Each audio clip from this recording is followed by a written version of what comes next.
안녕하십니까. 만나서 반갑습니다. 예불문 강의 시작하도록 하겠습니다. 제가 평소에 불자님들께 한국 불교의 불자라면 반드시 꼭 외워야 되는 세 가지가 있다 늘 말씀을 드리죠. 예불문, 천수경, 반야심경 이 세 가지는 꼭 외워야 된다.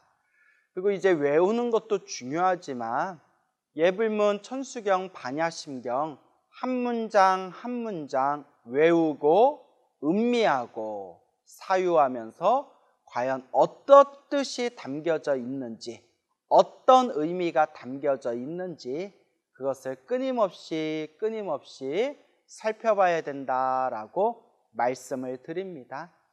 그래서 경전 공부를 하면 할수록 참 이 천수경, 반야심경 참 그 안에 모든 부처님 가르침이 다 담겨져 있구나라는 걸 느끼게 되고요.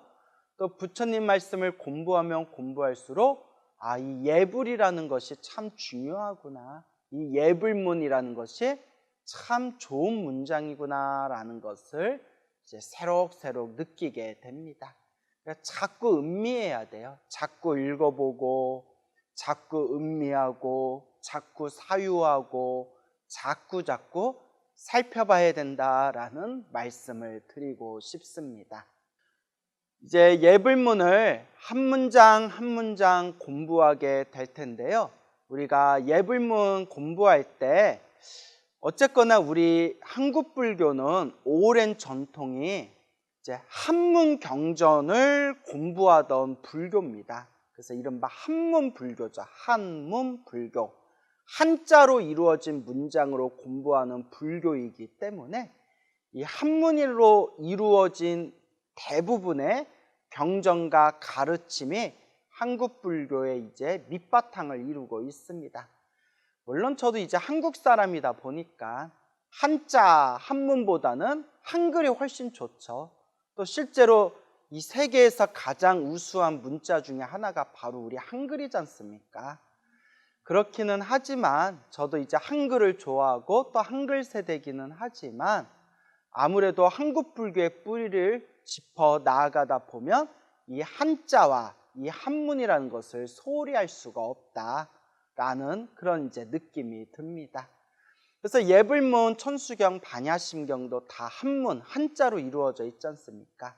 이제 우리가 앞으로 공부하게 될 이 예불문도 이제 한자로, 한문으로 되어 있는데, 우리가 번역을 할 때, 우리가 뭐 영어를 한글로 번역하든 혹은 한자를 한문을 한글로 번역하든 번역이라는 것 자체가 굉장히 어렵습니다. 이 문장의 구조가 저마다 다르기 때문에 이제 다른 나라의 언어, 다른 나라의 문자를 우리나라 말로 번역한다는 것은 심지어 어떤 번역가는 제2의 창작이다라고까지 말씀하신 분이 있을 정도입니다. 제2의 창작이다. 번역을 했다는 게 그 글을 쓰신 그분의 의도하는, 그분이 쓰신 글의 그 뉘앙스 하나까지도 놓치지 않고 완벽하게 번역할 수 있는 방법은 없다. 그래서 어쩔 수 없이 번역을 하다 보면 번역자의 생각이 들어갈 수밖에 없고, 아무리 원래 작가, 원저자의 생각을 고스란히 하나도 기름 한 방울도 빠뜨리지 않고 고스란히 그것을 번역해서 표현하고 싶어도 그것은 참 난해한 그런 작업이다라고 번역하시는 분들이 한결같이 이야기합니다. 그래서 오죽하면 번역은 제2의 창작이다라는 말까지 했겠습니까?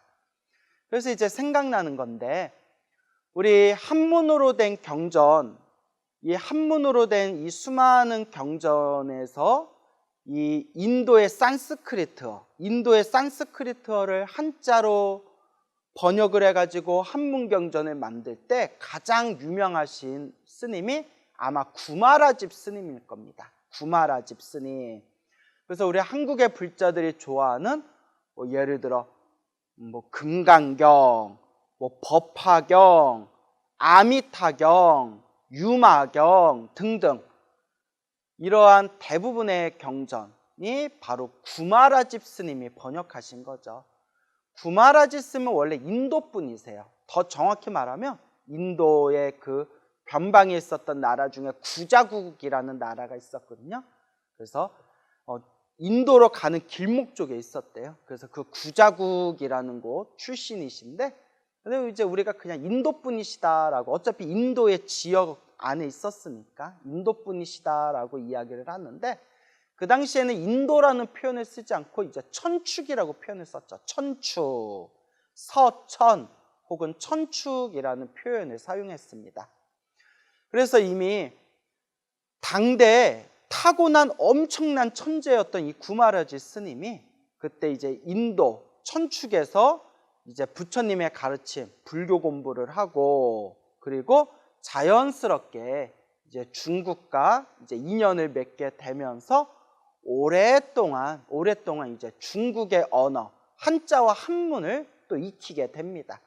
워낙 타고난 대천재였기 때문에 아마 언어를 금방금방 습득을 했을 겁니다.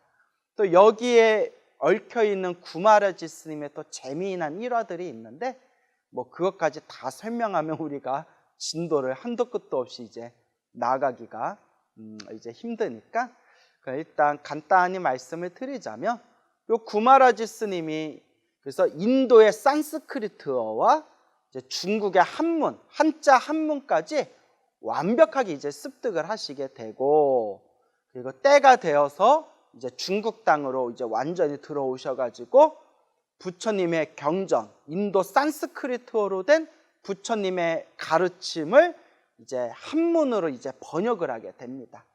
이 한문으로 번역하는 과정을 역경이라고 합니다. 역경, 경을 번역하다, 역경이라고 부르게 되죠. 여기서 이제 중요한 게 있습니다. 구마라집 스님이 번역을 하실 때 산스크리트어를 한자, 한문으로 이제 번역을 하실 때 당신께서 말년에 무슨 이야기를 하셨냐면, 이제 수십 부, 엄청나게 많은 수백 부의 경전을 번역하셨을 거 아니에요? 내가 부처님의 경전을 요 한문으로 번역을 했는데, 내가 번역한 거에 조금의 허물도 없다면, 그러니까 잘못된 것이 하나도 없다면, 훗날 내가 죽어서 다비를 할 때, 화장을 할 때 내 혀가 타지 않을 것이다 라는 그런 말씀을 남겼다고 합니다. 화장, 다비식을 하면서 화장을 할 때 혓바닥이 타지 않을 것이다. 아니, 몸에다 불을 지르는데 어떻게 혓바닥이 안 타겠어요? 근데 구마라지 스님이 그렇게 이제 예언을 했다고 합니다. 내가 지금까지 수많은 경전을 번역했는데 내 번역에 잘못도 없다면, 조금의 허물도 없다면 그 공덕으로 내 혓바닥이 타지 않을 것이다.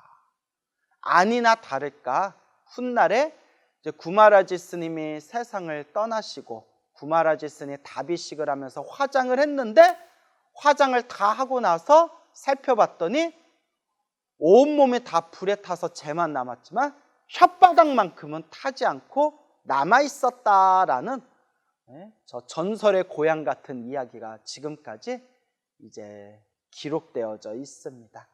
그만큼 이제 구마라지 스님의 이 번역이 부처님이 말씀하시고자 했던 그런 어떤 진정한 부처님의 의도, 부처님의 의미, 부처님 말씀의 그 중요한 핵심을 한문으로 번역을 아주 허물 없이 훌륭하게 잘했다라는 그런 어떤 상징적인 의미가 되겠죠. 자, 그런데 여기서 제가 하나 짚어드리고 싶은 거는, 구마라지 스님께서 제자들에게 이런 말씀을 하셨다고 합니다. 저 인도의 산스크리트어는 문장이 아주 우아하고, 그러니까 문장이 아주 아름답고 뛰어나다. 근데 이 산스크리트어의 그 문장, 그 산스크리트어를 한자로는 버머라고 이제 얘기해. 버머라고 하는데, 그 버머, 산스크리트어의 문장을 이렇게 한문으로 번역한 것은 억지로 비유하자면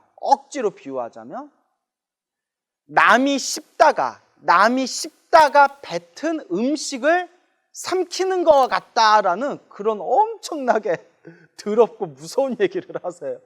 남이 씹다가 뱉은 음식을 집어먹는 것과 같다. 그 말이 너무 세다. 그죠? 그만큼 산스크리트어로 된 그 문장을 한문으로 번역할 때 산스크리트어의 그 어휘의 그 문장, 문법, 그 어휘에 담겨져 있는 그 뜻, 그 표현력, 그 뉘앙스, 그 의미 전달을 한자로 완벽하게 이제 표현해내지 못하는 것에 대한 어떤 안타까움이겠죠. 안타까움이 아마 깔려 있지 않았겠느냐, 이렇게 이제 생각을 해봅니다. 그래서 제가 드리고 싶은 얘기는 번역이 그만큼 어려워요. 그래서 산스크리트어를 한문으로 번역한 것도 어렵지만 모든 번역은 다 어렵습니다. 한문을 한글로 번역하는 것도 정말 어려워요. 그리고 한문 자체가 문장이 좀 어렵습니다. 한문의 특징이 뭐냐? 조사가 없어요. 조사가 뭐냐? 문장이 있어서 모모는 모모이 모모가 모모를 모모에게 뭐 이런 조사가 없어요. 문장과 문장의 그 단어와 단어 사이에서 수식해주는 그 조사가 없거든요. 그러니까 우리가 한문 공부를 할 때 명확한 조사가 없다 보니까 이 한자가 어디에 배열되어 있냐에 따라서 그 문법적 그 이치에 의해 가지고 문장의 법칙에 의해서 우리가 판단을 해야 되는데 이게 참 어렵습니다.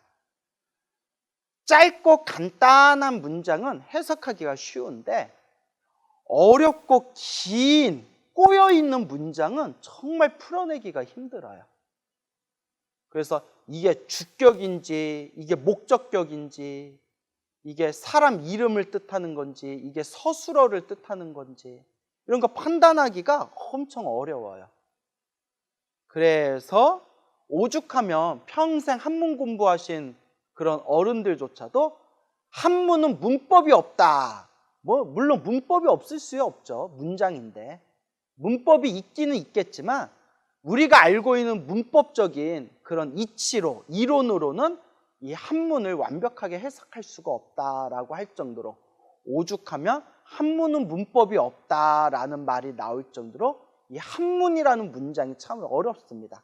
그러니까 참 우리나라에 한글이 있다는 게 소중한 거예요. 이렇게 한글같이 훌륭한 문장이 있다는 것, 훌륭한 언어 문자가 있다는 것은 정말 우리 한국인의 큰 복입니다. 그래서 한문은 조사가 없기 때문에 그 한자가 배열되어져 있는 그 위치에 따라서 우리가 이 문장의 그 뜻을 우리가 유추해 가지고 해석을 하게 되는데 상당히 까다롭죠. 그래서 표점이라는 게 있어요. 표점.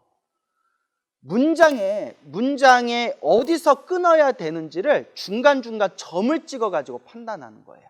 그래서 한자는 띄어쓰기가 없거든요. 띄어쓰기도 없고 조사도 없고 그러다 보니까 아버지 가방에 들어가신다 이런 식으로 이제 문장이 이어지는 거예요. 아버지가 방에 들어가신다 라는 뜻인지 아버지 가방에 들어가신다 라는 뜻인지 그래서 거기다 표점이라는 걸 찍습니다. 그러니까 점을 찍는 거예요. 어디서 끊어쳐라 라고 이제 점을 찍는 방법이 있는데 점 하나 어디다 찍냐에 따라서 문장이 180도 바뀌어요. 문장이 완전히 바뀌게 됩니다. 점을 어디다 찍냐에 따라서 아버지 가방에 들어가신다도 될 수 있고 또 점을 어디다 찍냐에 따라서 아버지가 방에 들어가신다가 될 수도 있어요. 그래서 요거 점 하나 찍는 것 때문에 막 큰 스님들 사이에서도 경전을 해석할 때 여러 가지 관점으로 펼쳐지게 됩니다. 그래서 한문이 참 어려운 거예요. 그래서 옛날에 큰 스님들이 금강경에 대해서 해석해 놓은 거, 법화경에 대해서 해석해 놓은 거 뭐 화엄경에 대해서 해석해 놓은 거, 옛날 큰 스님들이 쓰신 그 저술들을 보면 옛날 큰 스님들이 이제 한문으로 글을 쓰실 때 경전을 끊어칠 때, 경전의 문장을 끊어칠 때 점을 어디다 찍냐에 따라서 뜻이 막 바뀌어 버리니까, 그래서 우리도 이렇게 부처님의 경전을 공부할 때 큰 스님들이 이렇게 해석해 놓은 것을 보면 상당히 난해함이 느껴질 때가 있어요. 법화경도 A라는 분이 번역하신 법화경과 B라는 스님께서 우리말로 번역한 한글 법화경과 C라는 분이 번역하신 우리말 법화경을 비교해 보면 저마다 개성이 다르고 내용이 달라요. 저마다 내용이 다릅니다. 그래서 뭐 뜻은, 전체적인 뜻은 비슷하지만, 줄거리는 비슷하지만 문장 하나하나 우리말로 번역할 때 아무래도 번역하는 사람의 생각이 들어갈 수밖에 없어요. 그러니까 번역이 참 어려운 거죠. 그래서 우리말로 번역한다는 것이 이와 같이 쉬운 일이 아니구나. 그래서 우리가 번역을 할 때 두 가지 입장에서 번역을 하게 됩니다. 그게 바로 직역과 의역이에요. 직역은 문장 하나하나, 문자 하나하나, 글자 하나하나를 빠짐없이, 비록 딱딱하더라도, 읽는 사람이 딱딱하게 느껴지더라도 글자 하나 빠짐없이 정확하게 직방으로, 직방으로 번역하는 것을 직역이라고 부릅니다. 직역. 의역은 뭐냐? 의역은 번역하고자 하는 이 문장을 글자를 하나도 빠짐없이 완벽하게 번역하는 게 아니라 읽는 사람이 조금이라도 더 편안하게 읽고 이해하기 쉽게 읽을 수 있도록 문장을 살짝 바꿔주는 거예요. 그러니까 직방으로 번역하는 게 아니라 내가 번역하는 사람의 생각이 좀 들어가서 읽는 사람으로, 독자로 하여금, 책을 읽는 사람으로 하여금 그 문장을 좀 바꿔주는 거. 그래서 뜻으로 번역한다 해서 의역이라고 합니다. 그러면 공부하는 입장에선 직역이 좋을까요? 의역이 좋을까요?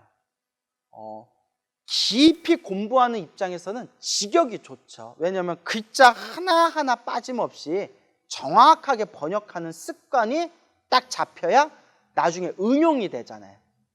직역을 응용한 것이 바로 의역이거든요. 그러니까 우리가 번역을 할 때 두 가지의 관점이 있다.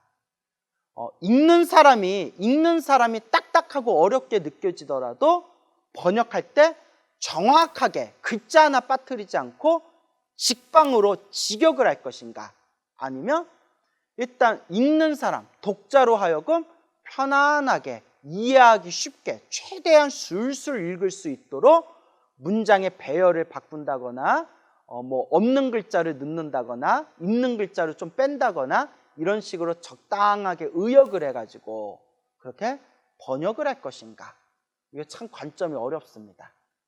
근데 우리가 한문 번역을 할 때, 경전 번역을 한자로 번역을 하게 되었을 때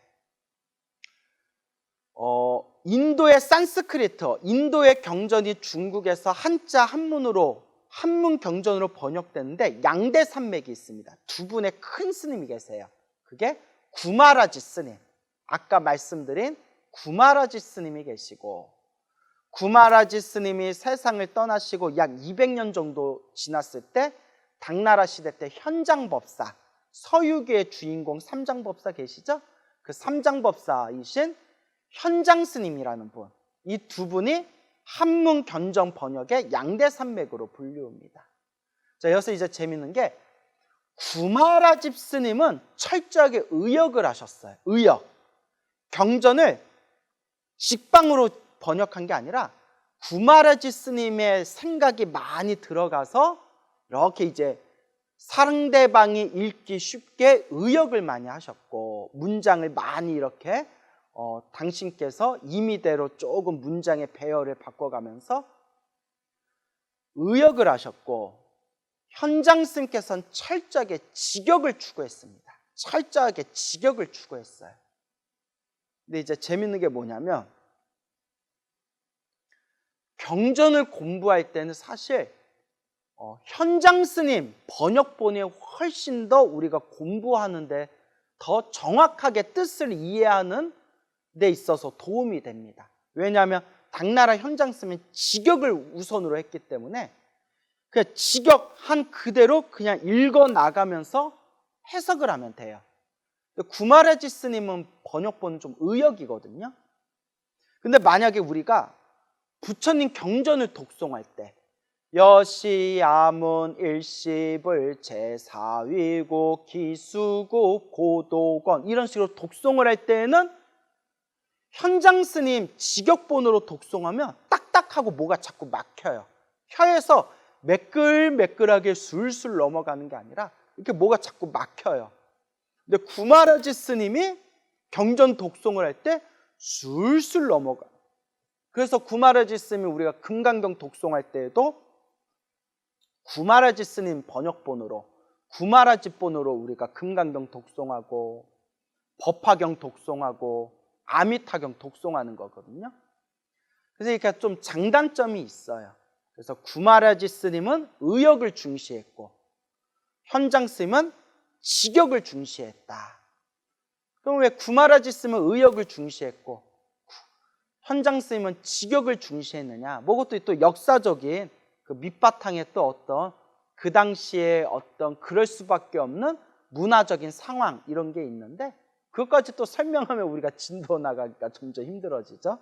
그래서 간단히 설명을 드리자면 구마라지 스님 때에는 부처님의 경전이 이제 중국 땅에 점점 퍼져나가고 있는 상황이기 때문에 일단 중국인 입맛에 맞춰준 거예요. 중국인 입맛에 맞춰서 중국인 입맛에 맞춰 의역으로 번역을 한 거예요. 중국인들이 읽기 쉽게 중국인들의 어떤 정서에 맞춰서 의역을 한 것이고 구마라지 스님 이후로 200년 정도가 지났을 때에는 현장 스님이 이 중국 당나라 시대 때 활동했을 때 그때는 이미 충분히 그 중국 땅의 부처님의 경전, 부처님의 가르침이 이미 충분히 퍼졌기 때문에 구마라지 스님이 그 당시 공부를 하면서 막 부처님 경전에 대한 갈증을 느끼는 거예요. 어떤 갈증이냐?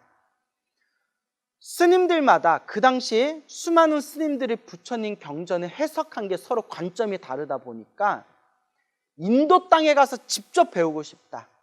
인도 땅에 가서 번역되어진 경전이 아니라 부처님의 말씀, 그 원래 원본을 살펴보면서 인도 땅에서 직접 부처님의 가르침을 직접 내 두 눈으로 보고 공부하고 싶다라는 그런 구도의 열정, 그 학문의 열정을 가지신 분이 바로 현장 스님입니다.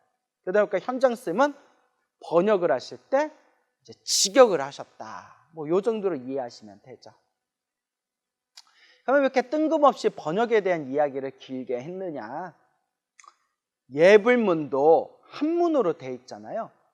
예불문을 한글로 번역할 때 천수경이라는 한문으로 되어 있는 문장을 천수경을 한글로 번역할 때 반야심경을 한글로 번역할 때 저마다 우리말로 한글로 번역할 때 서로 내용이 저마다 조금씩 달라요.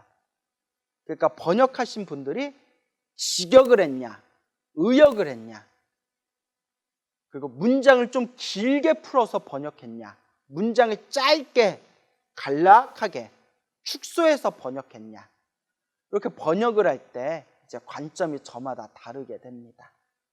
그래서 우리가 이제 예불문을 공부하게 될 텐데 예불문 천수경 같은 경우에 사찰마다 법요집이 있어요. 그렇죠, 여러분? 무슨 사 법요지, 무슨 절 법요지, 어떤 절 법요지 사찰마다 다 그 신도 법요집이 있잖아요.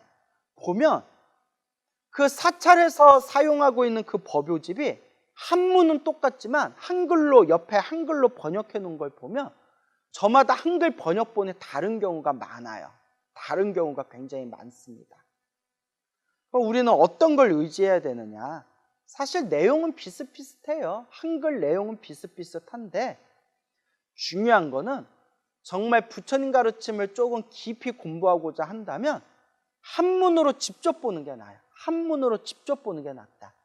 물론 더 깊이 공부하려면 한문으로 번역되기 이전에 저 산스크리트어나 빨리어를 직접 배우는 게 좋지만 한문을 공부하고 산스크리트어 공부하고 빨리어 공부하다 보면 이게 평생 이거 문자만 공부하다가 이게 불교 공부가 끝나버리는 수가 있어요. 우리 불교학자들은 하루 종일 불교 공부만 하시니까 그게 가능하지만 일상에서 불교 공부하시는 불자님들은 그게 좀 어렵잖아요. 그러면 일단 한국 불교의 밑바탕이 한자로 구성되어져 있기 때문에, 한문으로 되어 있기 때문에 하다못해 우리가 어디 큰 절에 가면 큰 절 법당에 주련이라고 해가지고 간판같이 이렇게 달아놓고 거기에 막 한문으로 문장 같은 게 막 적혀져 있잖아요. 그러니까 한국 불교에서는 어쩔 수 없이 한문을 보지 않을 수가 없거든요. 우리 한국 불교를 대표하는 큰 스님이 원효대사, 의상대사 다 그분들도 당신의 사상을 다 한자 한문으로 쓰셨으니까. 그렇기 때문에 우리가 예불문을 공부하고 천수경을 공부할 때에도 그냥 사찰 법요집에 나와 있는 한글본을 봐도 되지만 더 정확하게 공부하려면 한자 원문, 한문으로 그 원문, 문장을 하나하나 따져보고 살펴보고 이해하는 것이 훨씬 더 중요하다라는 것을 이제 말씀드리고자 합니다.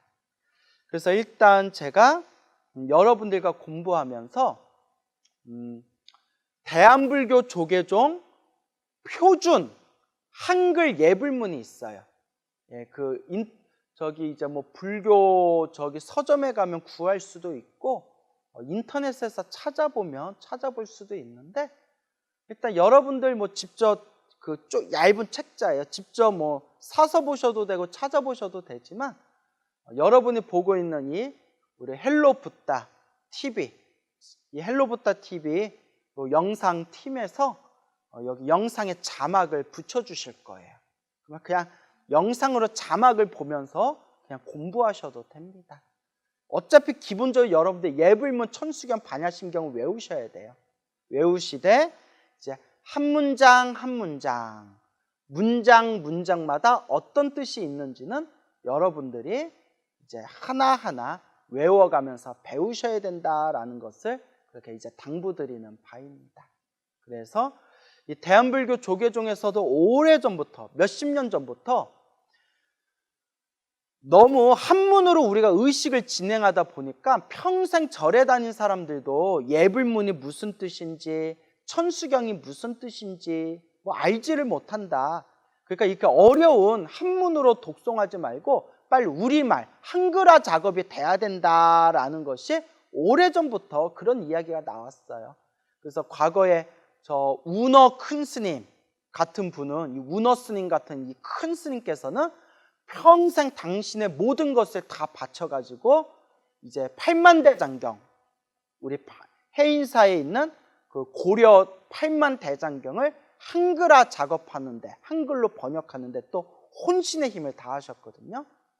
그래서 대한불교 조계종에서도 몇 년 전에 한글로 표준화된 대한불교 조계종 표준 한글 예불문 천수경 반야심경을 만들어서 널리 이제 사찰에서 배포를 했습니다. 그래서 우리말로 번역한 우리말 그 번역본이 예불문 천수경 반야심경 표준 대한불교 조계종 표준 번역이 좋기는 좋아요. 좋은데 한자 원문하고 비교해 보면 좀 다른 부분이 있어요. 그러니까 이게 직역이냐 의역이냐의 차이예요. 이게 되게 어려워요. 참 구마라지 쓰는 분은, 그런 분은 참 대단하죠. 내가 경전을 번역하는 데 있어서 아무런 허물이 없다면 화장을 했을 때 내 혀가 타지 않을 것이다. 예, 어떻게 해야 그런 경지에 이를 수가 있을까요? 결국 내 눈이 열린 만큼, 내 지혜의 눈이 열린 만큼 더 완벽하게 번역할 수가 있겠죠. 그래서 저는 지혜의 눈이 아직 열리지 못했기 때문에 저는 일단 번역을 할 때 직역을 하는 것을 우선으로 여기고 직역하는 걸 좋아합니다. 글자 하나라도 최대한 빠뜨리지 말고 직역을 하자, 직방으로 직역하자라는 걸 이제 좋아하는 입장인데 참 어려워요. 저도 이렇게 가끔씩 한문으로 된 경전을 가끔씩 이렇게 번역할 때가 있는데 참 어렵다라는 것을 자주 느끼게 됩니다.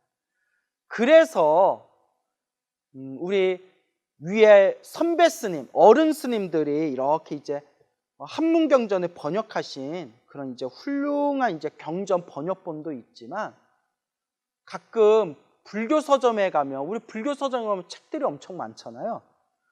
정말 별 돼도 안 되는 정말 별 이상하게 이렇게 번역해 놓은 책도 있어요.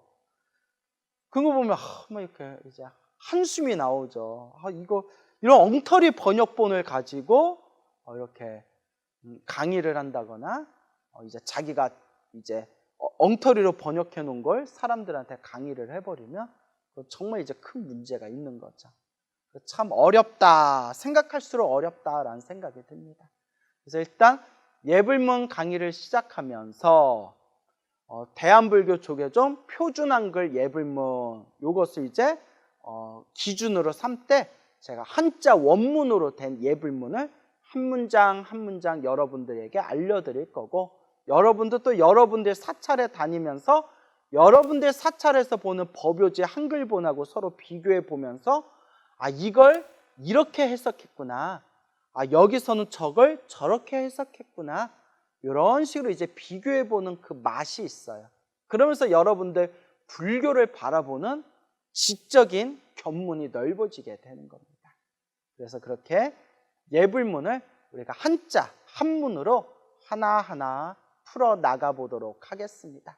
여러분들은 그냥 편안한 마음으로 귀로 들으면서 따라오시면 되겠습니다.